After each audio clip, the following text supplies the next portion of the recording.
Vivo V25 5G adalah smartphone kelas menengah terbaru penerus Vivo V23 5G.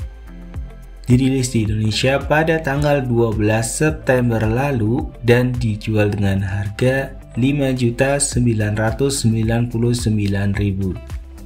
Ia mewarisi desain UV color changing dengan warna baru aquamarine blue yang tak diragukan lagi keelokannya.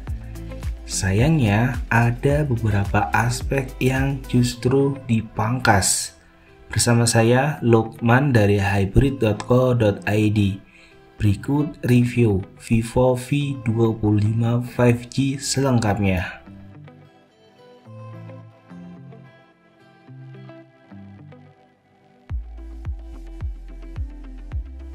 Hal yang paling menarik dari Vivo V25 5G adalah desain UV color changing pada penampang belakangnya. Khusus untuk warna aquamarine blue, Vivo menggunakan material fluoride eyeglass. Dan ketika terkena sinar matahari atau cahaya UV yang kuat, warnanya dapat berubah. Desain modul kamera belakangnya juga diperbarui, menampilkan dua lensa berukuran jumbo, satu lensa kecil, dan LED flash. Penampilan kece Vivo V25 5G turut didukung oleh bingkai datar tebal dengan sentuhan glossy dan punya warna senada. Ketebalan bodinya 7,79 mm dan beratnya 186 gram. Bingkainya terbuat dari plastik dengan tepian yang terasa sedikit tajam ketika dipegang tanpa case. Namun, Vivo menyediakan case transparan yang sebaiknya dipakai untuk melindungi perangkat dalam penggunaan sehari-hari. Beralih ke depan, Vivo V25 5G mengusung layar AMOLED berukuran sedang 6,44 inci dengan resolusi Full HD+. Spesifikasi tersebut sama seperti pendahulunya, bedanya layar Vivo V25 5G lebih cerah hingga 1300 nits. Namun yang mengecewakan adalah dukungan refresh rate-nya yang masih pada 90 Hz. Padahal harganya ini tidak murah loh. Hal yang aneh lagi adalah Vivo V25 5G masih menggunakan notch bergaya water drop. Meski desain belakangnya sangat-sangat trendy, dari depan Vivo V25 5G tampak seperti smartphone lawas atau smartphone entry level yang murah.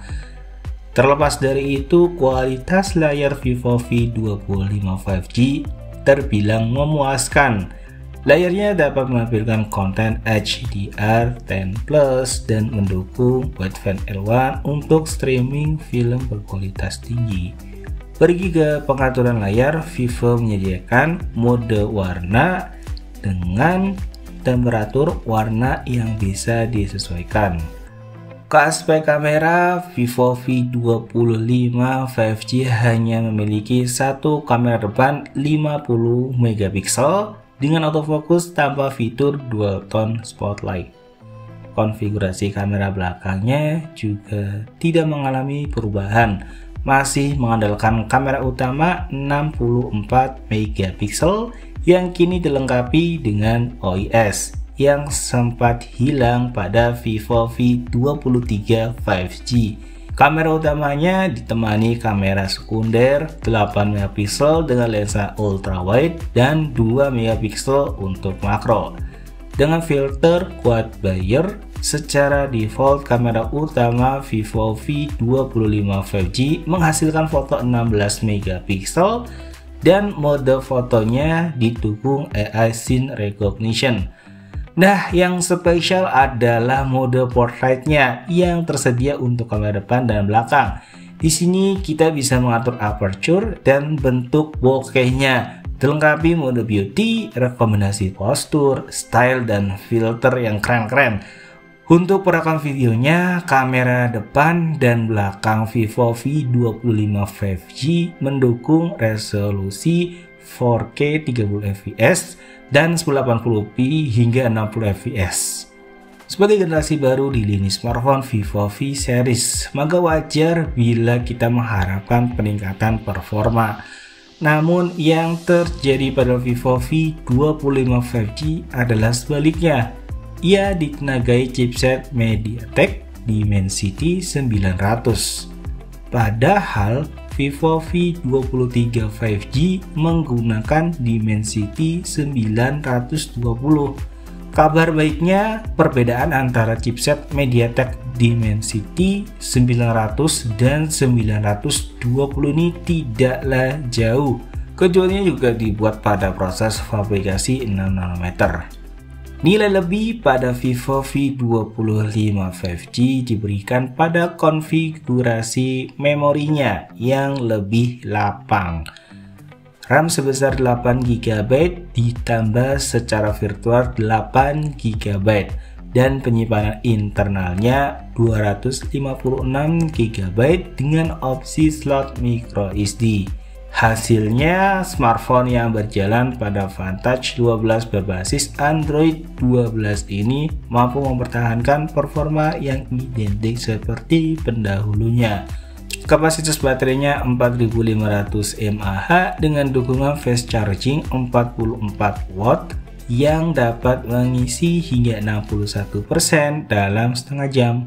Sekarang mari tarik kesimpulan.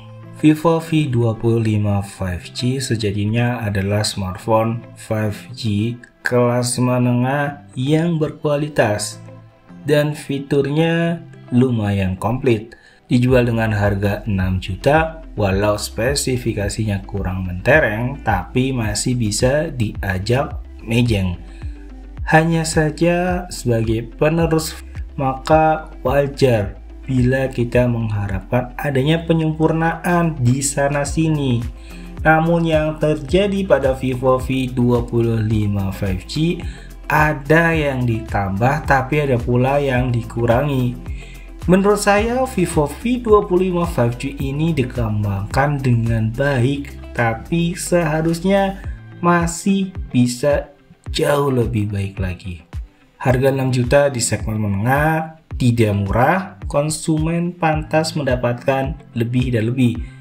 Ya bagaimanapun Vivo V25 5G juga harus bersaing dengan para kompetitor di rentang harganya yang persaingannya sengit. Jadi kenapa harus menahan diri Vivo? Ya itulah review Vivo V25 5G. Saya Lukman pamit dan sampai jumpa di video review berikutnya. Bye.